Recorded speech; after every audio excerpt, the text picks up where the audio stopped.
आपण पाहत आहात नाशिक खबर न्यूज, जनतेचे हक्काचे व्यासपीठ। पत्नी प्रियकराच्या कटातून पतीचा खून, उगाव येथील बेपत्ता युवक प्रकरणाचा उलगडा। नाशिक जिल्ह्यातील निफाड तालुक्यातील उगाव येथून बेपत्ता झालेल्या युवकाच्या खुनाचा धक्कादायक उलगडा स्थानिक गुन्हे शाखेनं केलाय। पत्नीनेच प्रियकर आणि मेहुण्याच्या मदतीनं पतीची हत्या केल्याचं तपासात समोर आलं असून या प्रकरणी 7 जणांना अटक करण्यात आली आहे। शादाब रजाक तांबोळी, उगाव, तालुका निफाड हा 18 फेब्रुवारी रोजी अचानक बेपत्ता झाला होता। याबाबत निफाड पोलीस ठाण्यात मिसिंगची नोंद करण्यात आली होती।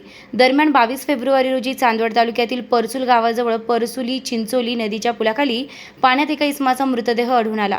मृतदेहाचे हात नायलॉनच्या दोरीनं बांधलेले, तोंड कपड्यानं घट्ट बांधलेले तसेच कमरेला आणि मांडीला डंबेल्स बार बांधून नदीत फेकल्याचं आढळून आल्यानं खुनाचा गुन्हा दाखल करण्यात आला।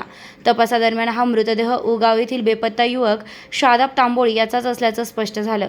तांत्रिक आणि भौतिक पुराव्यांच्या आधारे पोलिसांनी तपासाची चक्रे फिरवत 7 संशयितांना ताब्यात घेतलं। तपासात मयताची पत्नी मुस्कान तांबोळी हिचे ऋषभ वर्मा याच्यासोबत प्रेमसंबंध असल्याचं समोर आलं। दोघांना एकमेकांशी लग्न करायचे असल्यानं त्यांनी मेहुणा आणि इतर साथीदारांच्या मदतीनं शादाबचा काटा काढण्याचा कट रचला। सोन्याच्या दागिन्यांच्या व्यवहाराचा बहाणा करून शादाबला मनमाड मालेगाव रोडवरील बंद पडलेल्या पोल्ट्री फार्मवर बोलवण्यात आलं।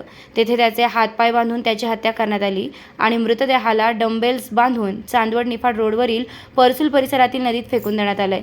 या प्रकरणी पत्नी प्रियकर आणि मेहुण्यासह 7 जणांना अटक करण्यात आली असून पुढील तपास चांदवड पोलीस करत आहेत।